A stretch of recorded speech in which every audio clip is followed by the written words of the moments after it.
Dying slowly in a beautiful house. The hidden isolation of seniors in Suburbia.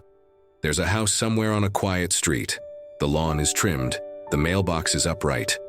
A wind chime moves gently on the front porch. From the outside, nothing. Looks out of place. In fact, it looks like a dream realized. The kind of place someone worked decades to afford. Paid off, peaceful, serene. A symbol of everything that was supposed to make the final chapters of life feel secure. But inside that house, a kettle boils for one. A television hums in the background, mostly for company. The chair by the window, the one with the perfect view of the garden, is occupied by someone who's been waiting. For a call, for a knock at the door, for something that feels like connection. It doesn't come most days. Some weeks it doesn't come at all. No one talks about this part of aging. We talk about retirement plans and healthcare, about staying active and eating right. But we rarely talk about the slow, quiet ache of becoming invisible, of having your name mentioned less and less, of watching the world move on outside your bay window, while inside, the silence stretches across the walls like shadows. This is the truth behind a growing number of seniors living in suburban neighborhoods. On paper, everything's fine. They've got a roof over their heads, heat in the winter, air conditioning in the summer, a garage full of tools, and a pantry full of memories. But the human voice is missing. The casual touch, the spontaneous laughter, the feeling of being part of something. Those are in short supply. And here's the hardest part. Many of them won't tell you they're lonely. Not because they're ashamed, but because they've learned not to expect much anymore. They don't want to be a burden. They don't want to guilt trip anyone. So they smile when you visit once a month. They say they're doing just fine on the phone. But when you hang up, they return to the stillness. They return to a life that's shrinking around them, room by room. We're not here to assign blame, but we are here to speak the truth out loud. A beautiful house is not enough. A paid-off mortgage doesn't hold your hand. A television doesn't. Ask how your doctor's appointment went. Today, we're going to talk about something uncomfortable but necessary. The hidden isolation of seniors in Suburbia. Not to dwell in sadness, but to open our eyes. To look closer. To listen more carefully. And maybe, to realize that the most heartbreaking loneliness doesn't always happen in hospitals or nursing homes. Sometimes it's happening right next door. In homes with blooming hydrangeas, warm light spilling from the windows, and no one coming up the walkway. Let's go there. Let's sit with it, and let's begin to change it. One human connection at a time. It started with good intentions. Back in the 1950s and 60s, Suburbia was sold as a promise, a better life, away from the noise and danger of the city. Wide streets, tidy lawns, good schools, neighbors who waved from their driveways. It was supposed to be the dream. For many, it was. And for decades, it worked. Couples bought homes, raised families, walked their kids to the school at the end of the block. They held block parties in the summer and helped shovel each other's driveways. The winter. There were real friendships, real bonds. You knew who lived 3 houses down. And if someone's porch light was off when it shouldn't be, you noticed. But over time, the rhythm changed. Kids grew up and moved out. Not just down the street, but often across the country. Neighbors moved away or passed away. New people moved in, but the sense of connection didn't. Garage doors closed behind cars before greetings could be exchanged. Yards stayed quiet. Front porches sat empty. The very design of Suburbia, once its strength, began to work against the people who stayed. You needed a car to get anywhere. Sidewalks were rare, public transit even rarer. Community centers closed, churches lost members, and neighborhood dynamics shifted. As society got busier, more distracted, more digitally connected, the physical closeness once offered by suburban living started to evaporate. Now, for many older adults, what remains is a beautiful house and a calendar full of white space. The grocery store is too far to walk. The neighbor's name is unknown. The family that once filled every room is now a voice on speakerphone, calling from an airport or a lunch break between meetings. And here's the quiet heartbreak. Many of these seniors don't want to leave. This house was their dream. It holds the stories of their life. First steps, birthday parties, burnt Thanksgiving turkeys, quiet Sunday mornings. But what they thought would be the reward for a lifetime of work has become something else entirely. A gilded cage. Suburbia was never meant to be lived in alone. But for countless seniors, that's exactly what it's become. A place where comfort and isolation now share the same roof. You walk through the front door and it feels like time stood still. Framed photos line the hallway. Kids in Halloween costumes, wedding portraits, graduations from 20 years ago. The walls are painted in warm colors. The furniture is clean. The kitchen well stocked. There's a basket of mail by the door, a stack of crossword books on the table. To the outsider, it all looks lovely, stable, lived in. But what's missing isn't visible. There are no shoes by the door that don't belong to the homeowner. No coffee mugs in the sink from a shared morning conversation. No sound of laughter, echoing from a guest room. It's a house full of memories, but no people. And this isn't just occasional. For some seniors, it's the way every day feels. It's not that they're forgotten. Their children still love them. Friends still send Christmas cards. But life moves fast, for their kids, for their peers, for the world outside. And without anyone meaning to, visits dwindle. Phone calls shorten. People get busy. Schedules get tight, and next week becomes next month. Meanwhile, inside the house, the clock ticks. One woman in her 70s described it this way: "I have everything I need, but no one needs me." That sentence cuts deep, because the real pain of isolation isn't just being alone. It's not being needed anymore. It's waking up and realizing no one is waiting to hear from you. No one is stopping by. No one is including you in the rhythm of their life. For many seniors in suburbia, their homes become museums of the past, lovingly curated, immaculately maintained, and eerily quiet. They go through their days surrounded by reminders of connection, but lacking the real thing. And the hardest part? They often suffer in silence. They don't want to complain. They don't want to sound dramatic. After all, they have a nice house, a retirement fund, groceries in the fridge. What right do they have to feel lonely? But that's the thing. Loneliness doesn't ask if you're financially stable. It just settles in quietly between the hours of 2 and 6 p.m., when no one's calling and the sun is starting to set. It lives in the unopened guest room. It lives in the sound of a microwave beeping for one. A full house means nothing if no one walks through the door. And for too many seniors, the house they once filled with love now echoes with absence. It doesn't start with sadness. It starts with a routine. You wake up early, not because you have somewhere to be, but because your body has grown used to the stillness of morning. You shuffle into the kitchen, put on the kettle or the coffee pot, and stand by the window while it brews. Maybe you water a few plants. Maybe you sit in the same chair and watch the news anchors laugh about something that feels far removed from your world. You eat breakfast quietly. The same cereal, the same slice of toast, the same silence. There's no rush, no one's coming. There's nowhere you need to be unless it's a doctor's appointment or a grocery run, if you still drive. If not, it'll take some coordination, which you'll probably do alone. Maybe you scroll through Facebook.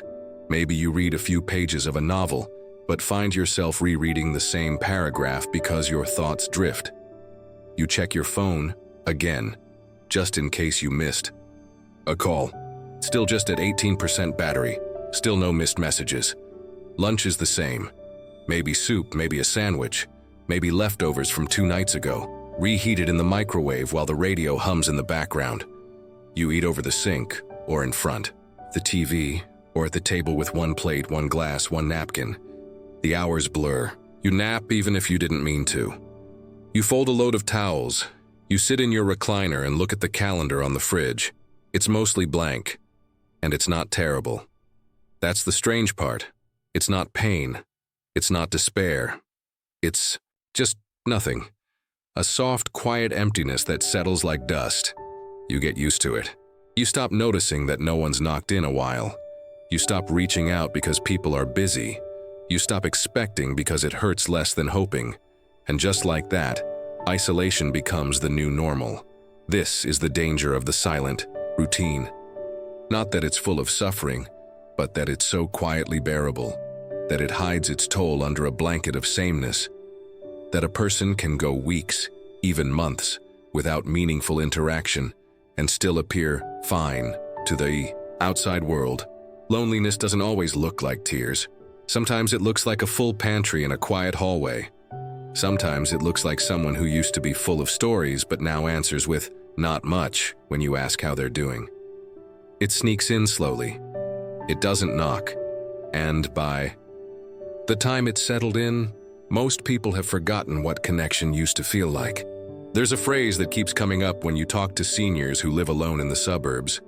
You'll hear it in different tones, from different mouths, but it always lands in the same place. I'm not miserable. I'm not unhappy. I'm just here, existing. It's a phrase that sounds simple on the surface, but underneath it there's an ache, a subtle sadness, a sense that life has shrunk, not because of tragedy, but because of the slow erosion of connection, meaning, and movement. These aren't people looking for pity. Many of them have lived through harder things. They've raised children, buried friends, survived illnesses, built homes and careers and communities. They're strong, resilient, but even strength needs purpose. Even resilience needs something to reach for. When you strip away the daily noise, the jobs, the kids, the errands, the expectations, what remains? For too many seniors, what remains is a quiet home, a routine built around keeping busy, and a creeping question they don't know how to answer. What is my life now really about? One man described it this way: I wake up, do my little routine, take my pills, water the plants, watch some TV, and then I look at the clock and it's only 2 p.m. I'm not in pain, I'm not depressed, but I feel like I'm living underwater. Like everything is muffled, like I'm waiting for something to happen and nothing ever does. That's the danger we rarely talk about. Not dramatic sadness, but emotional flatlining, a loss of color, a loss of surprise, a life that's technically functioning, but has forgotten how to feel alive. When you're no longer needed at work, when your kids don't call as often, when your friends have passed or moved away, what's left to tether you to the day? It's not enough to be comfortable. We need connection, we need touch, we need laughter that doesn't come from a screen, and conversations that last longer than a voicemail. We need to be asked how we are, and really meant it. This is what many seniors are missing. Not entertainment, not distraction, but meaning. A reason to get up that isn't just habit. A reason to smile that isn't just memory. They're not asking for much. They're not asking to be the center of attention. They're asking not to be forgotten. And when they say, "I'm not unhappy, I'm just not living," we should hear that for what it is: a quiet plea, a whisper from behind the curtains, a flicker of hope that someone will notice, because they don't want to just exist. They want to be alive again. They mean well. Most adult children do. They call when they can, usually while multitasking, folding laundry, driving to work, standing in line at the pharmacy. They send photos of the grandkids. They drop off groceries now and then, maybe take their parent to lunch on Mother's Day or Thanksgiving. And they say things like, "I wish I had more time," or "We should get together soon," fully believing they will. Someday. But the truth is, life has a way of pushing those good intentions further and further down the priority list. Kids have soccer practice, work deadlines loom, bills pile up. The days move fast, and it becomes easy to believe that a quick call or a holiday visit is enough to keep the connection alive. It's not, because while you're moving from meeting to meeting, or putting your toddler down for a nap, or trying to squeeze in a weekend trip, your parent or grandparent is at home, waiting, wondering if today will be the day someone knocks, hoping that the phone call won't be rushed, hoping to feel like more than an obligation penciled into the calendar. Phone calls are good. Messages are nice, but they are not a substitute for presence. They don't sit beside someone when the silence is too loud. They don't notice the new tremor in a hand, or the unopened mail piling up, or the light in the hallway that's been burned out for weeks. They don't hear the full stories, only the edited versions seniors have learned to give. The ones that say, "I'm fine," when really they mean, "I don't want to be a burden." And holidays? They're beautiful, but brief. Often hectic, often focused on the children or the meal or the family photo. For many elders, the rush of activity only underscores the loneliness that returns when everyone leaves. The quiet after the storm can feel even heavier than the silence that came before. This isn't about guilt. It's about awareness. Your parents aren't asking for grand gestures. They're asking to be part of your life in ways that matter. To be called, yes, but also included. To be asked to join you at the farmer's market. To ride along for school pickup. To be invited to dinner on a Tuesday, not just Easter Sunday. One daughter told a story that stuck with me. "I used to think my mom was fine because she never complained. Then one day I stopped by unannounced, and I saw her sitting at the table, just sitting. She didn't hear me come in. She was staring at nothing. I realized in that moment she wasn't just alone. She was fading, and I'd been too busy to see it. No one wants to think of their parent like that. But too often we wait until something breaks, a fall, an illness, a crisis, before we show up. Don't wait for that moment. Show up now. Not just with phone calls, with presence, with time, with love that moves, that knocks, that sits down and stays a while. Doesn't always take a village. Sometimes it just takes a visit, because what breaks the isolation of suburbia isn't always big. It's small, consistent acts that say, "You matter, I see you, I want you in my life." Real connection. Doesn't need to be loud. It just needs to be real. It can look like the neighbor who brings in the trash bins every week and stops to chat for 5 minutes. It can look like a shared garden between two backyards. It can look like an adult daughter calling her mom not to check in, but to ask her advice. To say, "I need you." It can look like creating a standing dinner night every Thursday, where no one dresses up and the food doesn't have to be fancy. It can be inviting your father to your kid's school play, even if he might fall asleep halfway through. It's not about the event, it's about the inclusion. Sometimes connection starts with noticing. Noticing the curtains haven't moved in a few days. Noticing the lawn hasn't been mowed like usual. Noticing the way someone talks just a little slower than last time.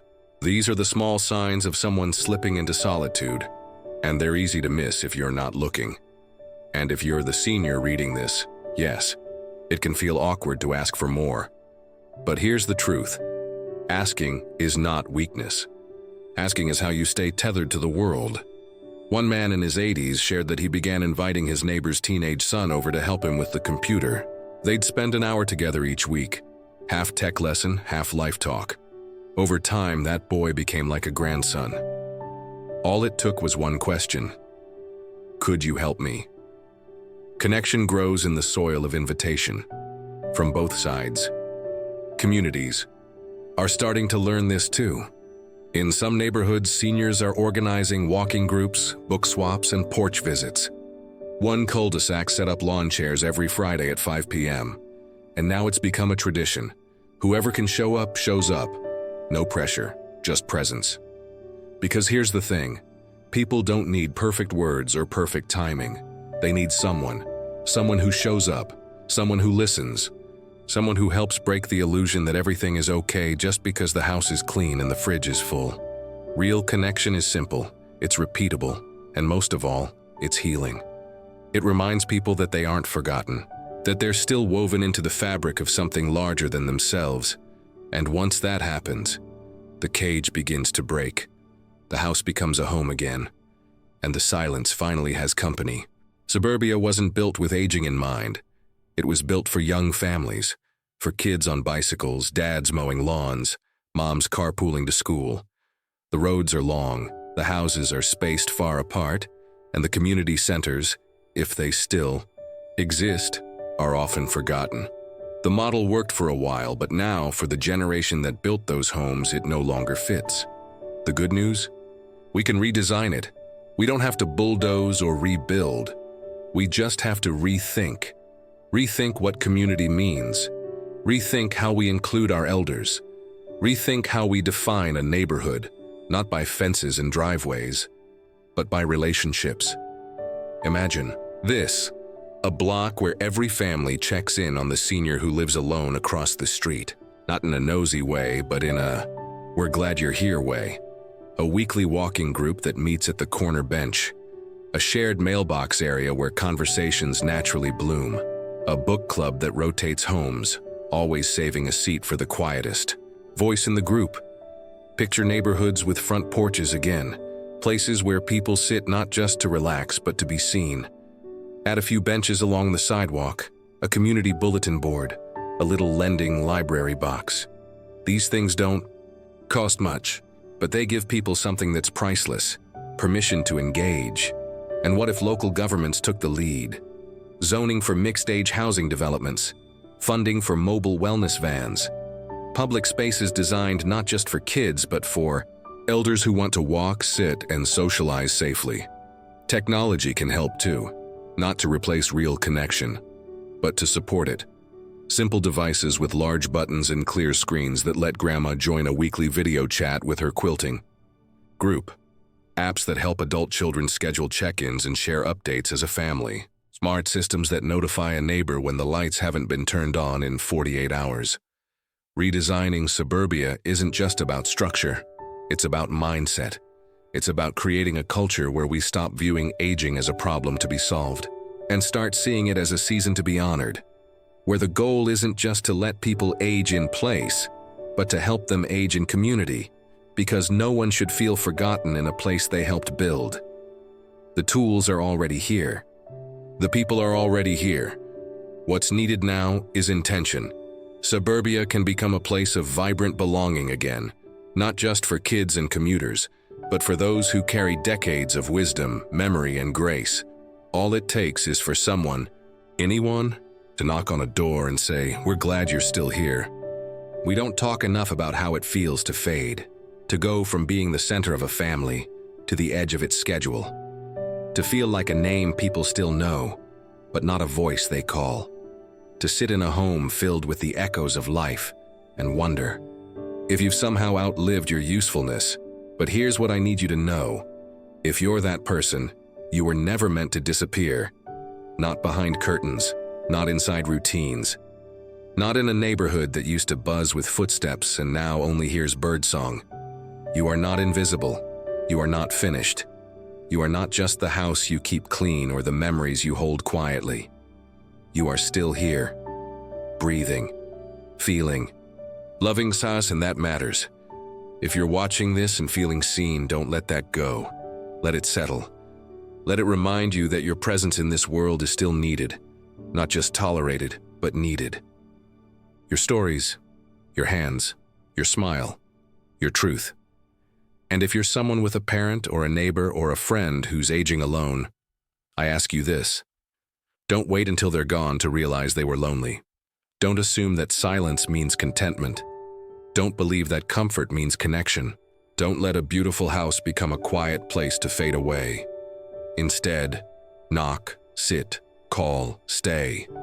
Because in the end, what we all want is the same: to be remembered while we're still here, to matter while we're still breathing, to be wrapped in something bigger than ourselves. Not just walls and windows, but relationship. Aging in suburbia doesn't have to be lonely. It doesn't have to be a slow drift into silence. It can be full. It can be rich. It can be seen. You were never meant to disappear. And now that we've said it out loud, let's make sure no one else does either.